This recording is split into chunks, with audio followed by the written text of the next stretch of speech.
big companies were caught with bird flu that was also killing around 30% of people that took it. That's London Telegraph. That's now in the European Union investigation. Looks like we're going to have members of that commission on this week. We're working on that right now, very, very close.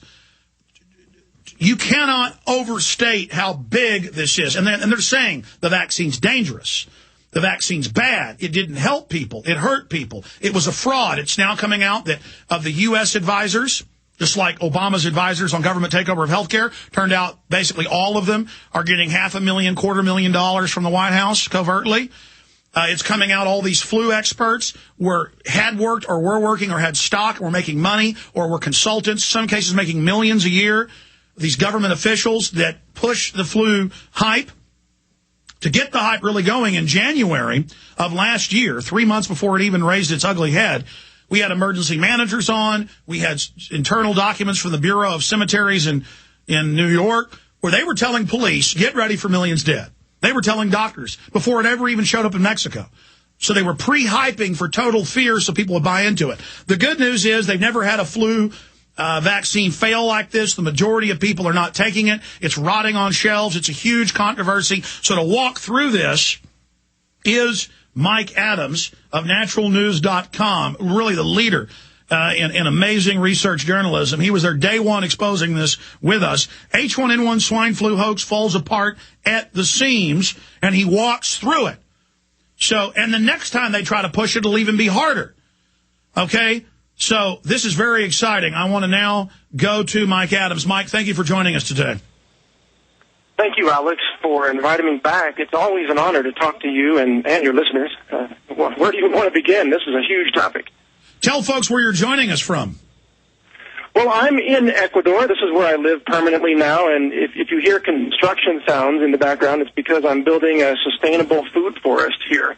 The food supply is a whole other topic. Maybe we could talk about someday, but the food supply of the world is not as safe as people have been told, and myself and many other people are here making sure that we can feed ourselves, our families, and our neighbors when the time comes. Well, Monsanto, it's been in hundreds, literally hundreds, probably more, studies. They've now, in major, in fact, guys, print me that article about the liver failure again. It's confirmed in the most prestigious journals, massive liver and kidney failure and other organ failure of people that are eating different varieties, well, of the rats, but those are similar to humans, of mammals that are eating their GMO corn. I mean, it's all coming out. But let's get into the flu hoax first, because I don't think people realize just how devastating this is and the fact that they're now being criminally investigated. Yeah, it was a huge scam, and they knew it from the beginning. And if you look at what they were trying to accomplish with this hoax, I think it was really two things, Alex. There are a couple of theories on this, but one, of course, was to transfer a tremendous amount of wealth, billions of dollars, from the taxpayers and governments into the pockets of the drug companies.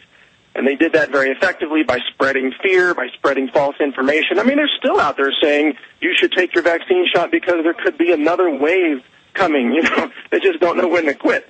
But the bigger agenda, I think, was to indoctrinate the American people into how they're supposed to behave when they're told to be afraid, and how they're supposed to line up and get injected with whatever chemicals they're told are safe, even though, Alex, you know this to be true, even though there has never been a single scientific clinical trial ever conducted on any of these swine flu vaccines that were approved by the FDA. So people were lining up to be injected with chemicals. They had no idea if they were safe.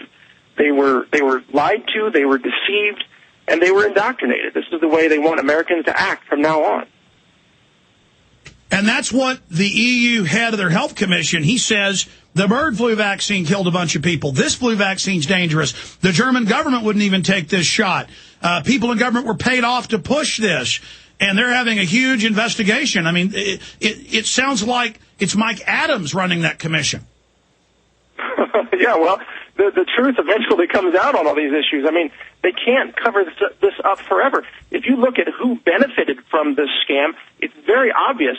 For example, the former head of the CDC, Dr. Julie Gerberding, she, after being part of this scare story and part of pushing the vaccines, she was offered a position as president of the division of worldwide vaccines for the drug company Merck.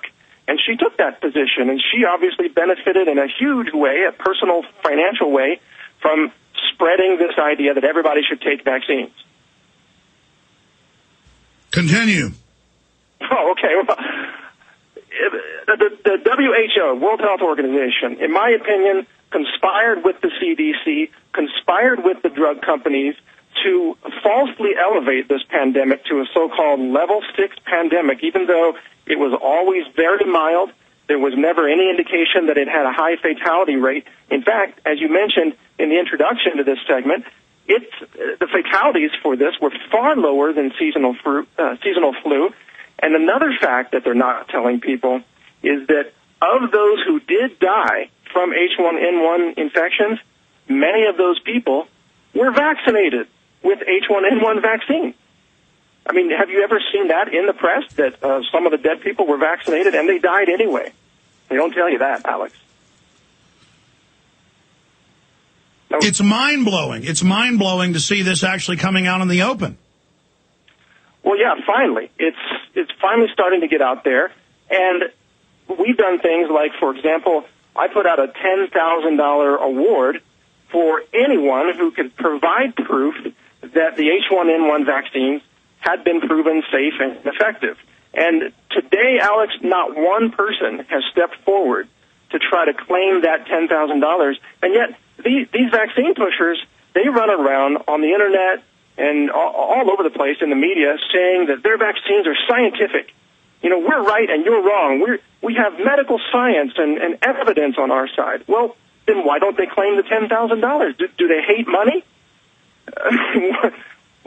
So I think, Alex, I'm going to announce on your show here that I'm going to double that award. I'm going to double it to $20,000. Let's see if anyone will step forward and claim $20,000 to prove that those vaccines were ever scientifically proven to be safe and effective. Let's see if that works. Well, it could be $10 million. They can't do it because it's not been proven safe or effective, but the feds and the New York Times put out fact sheets, as you know, at schools, at vaccine centers, at medical facilities and government buildings, saying, oh, this dispels the myth, can't cause Guillain-Barré, can't cause autoimmune disorder, doesn't contain mercury. And I think it's the level of the hoax that blew up in their face. That's why they went too far, because everybody just went and actually got the insert that actually came with the vaccine that said it could cause all of those problems that had mercury in it. I mean, it's the boldness of the lying. Yeah, absolutely. They don't know when to stop. And I remember journalists interviewing me, mainstream journalists, who would say things like, no, we've been assured by the drug companies that these vaccines have no chemical adjuvants, which are the inflammatory chemicals that multiply a small vaccine batch into a larger batch so they can inject. And we know mercury and aluminum are adjuvants. Oh, yeah, of course. You know, some of these vaccines have MSG-like chemicals in them. I mean, it's absolutely absurd. But it did blow up in their face because most people said, no, I'm not going to inject myself. I'm not going to subject my children to these poisons. And those people are doing just fine. Maybe they took some vitamin D. Maybe they ate some healthy foods. Maybe they got a little sunshine or just took care of their immune system. They're alive and well and doing just great. They don't need a vaccine injection. Cass Sunstein says it should be an illegal conspiracy theory to say that sunshine is good for you. Did you see that? No, that's a new one, but it doesn't surprise me. I'm not joking. I know that sounds crazy, folks. Just like K.I. in Austin saying mercury's good for kids' brains. It's in his Chicago Law School report from a year and a half ago. He says, let me give you an example of a conspiracy theory that's outrageous and should be illegal. People saying that some sunlight is good for you. When it's every major medical outfit out there, all the major studies of how it stops you from getting many forms of cancer, we're supposed to get some sunlight. We'll be right back with Mike Adams, ladies and gentlemen. Our economy is in great distress. The financial dominoes can fall at any time. It's time to stop hoping it doesn't happen and prepare just in case it does. You have auto and home insurance. why wouldn't you have food insurance? Are you prepared to feed your family long term? Because it might take years to recover. As the adult, it's your responsibility to feed your family, especially during rough times. Survivalistseeds.com is offering a package that will give you a 3-acre heirloom vegetable garden anywhere. 50 heirloom varieties, 8,000 vegetable seeds, over 5 pounds of healthy food. Don't be fooled by marketing companies disguised as patriots. Survivalistseeds.com is owned by Big John Lipscomb, host of Don't Tread on Me radio show. Hundreds of nations have fallen to tyranny in the last century alone. This is our last chance to not relive history. As we're finishing off this agenda, they'll be pulling the rug from underneath Americans at home. They have tremendous influence on our president and Congress, and they really are